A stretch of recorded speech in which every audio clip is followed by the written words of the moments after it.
Hello and welcome to my heads up for the week ahead. My name's Penny Thornton and I'm your cosmic advisor.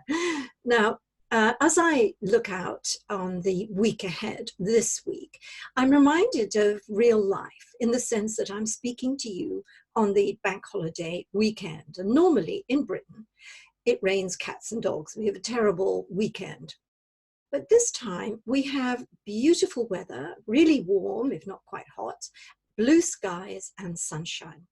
And the reason I mention this is that you could use that as a metaphor for the week ahead, because we have really nice aspects building. And center stage this week, we have Uranus. Now, if you remember, back at the end of July and periodically in early to mid-August, Uranus was a very strong presence. And there were kind of what I call hard angles to this planet.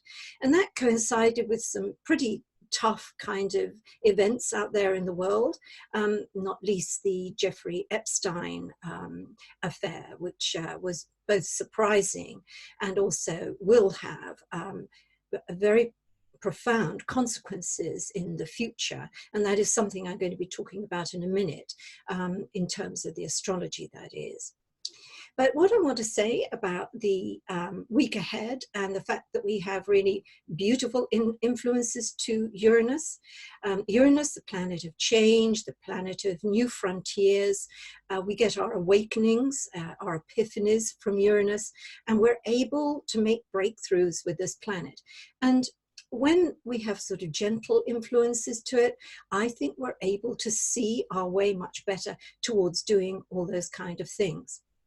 On Friday, there will be a new moon in Virgo, which is trining or angling that Uranus. So especially if it's your birthday on Friday, the year ahead will be a pioneering year for you. Lots of new beginnings. And in general, for the sign of Virgo, which I discussed last week, this idea that you make brave new starts when you've got a set of astrology like this, it really helps you break out of blocks and difficulties. And I think in general, that's the case. I mean, because you have Virgo somewhere in your chart, and that means it's probably that area more than any other that you will experience the ability to make positive changes. And if you want to know a little bit about what it means for your precise sun sign, then you can go to my forecast page on Astrology. And of course, there's an audio there as well. But one of the things that I'm doing at the moment, in fact, this morning as I started work at my desk, I'm looking at October. I'm writing all the forecasts for October. And there is no way of putting this politely, but it's a tough month. We have a lot of what I call hard aspects, particularly to Saturn, to Pluto. And one of the things that's happening with Saturn and Pluto is they're quite close together in the zodiac. At the moment, they're about 5 degrees apart, but that's still close enough to give you a joint effect from these two planets. And by the time we get to January of 2020, these two planets will be in exact conjunction. And it's going to make January a very significant month for the world as a whole. And I'll get towards that as we get a little bit nearer January. The reason I want to bring up October is that we are getting little previews of what is to come in October for the January.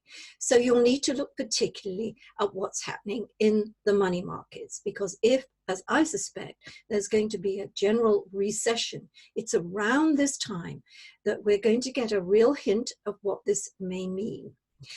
Now, personally, when we're looking, and the thing that we matter, or that we care about most of all in our lives, is what's happening to us, what happens to our family, to the people we love, and also if we've got jobs or we've got plans for the future, we really want to know how the astrology is going to play into that.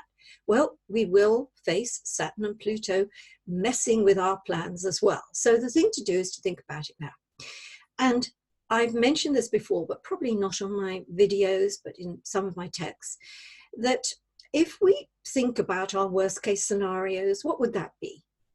And then we look, because they've not happened, they may never happen, but at least if we play them out and we make a plan on paper, we'll have run it through and we'll have already seen what our options might be.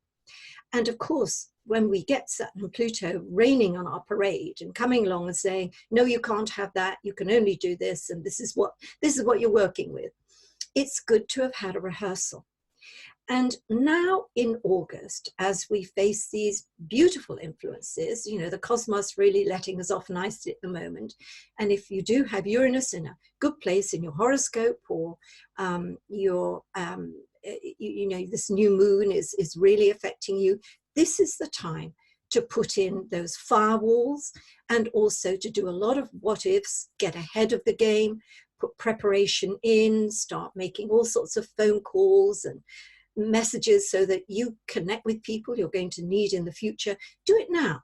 Do it way before we get stuck in October. And you know that we're going to have a retrograde Mercury at the end of October coming into November. So really, if we can be quite ahead of the game, then that's going to play into our lives really well. So as I said, this idea of Saturn and Pluto isn't all bad, but it can be a difficult combination to work with. And I just want to mention a little bit about this so you get a little heads up here. Saturn is the planet of rules and regulations, government, restrictions. For us personally, it's about self-discipline, it's about the things we don't like doing, fears that we have. And so when Saturn comes along, we need to deal with all of that in a very practical, pragmatic, and responsible way. Put Pluto in the mix. Pluto's brief being transformation, to change things at core level.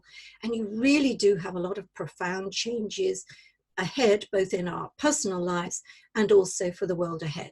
So getting ahead of that here at the end of August, looking into October, which is the next important stage of these evolutions, if you like, then that's a good thing. We don't need to fear anything. Fear is not what this is about. It's about thinking sensibly. It's about pre-planning. And as I always call them, rehearsing the what ifs. So everybody have a good week. Make the most of these fine breezes in terms of the astrology. And I look forward to speaking to you here again this time next week. Bye for now.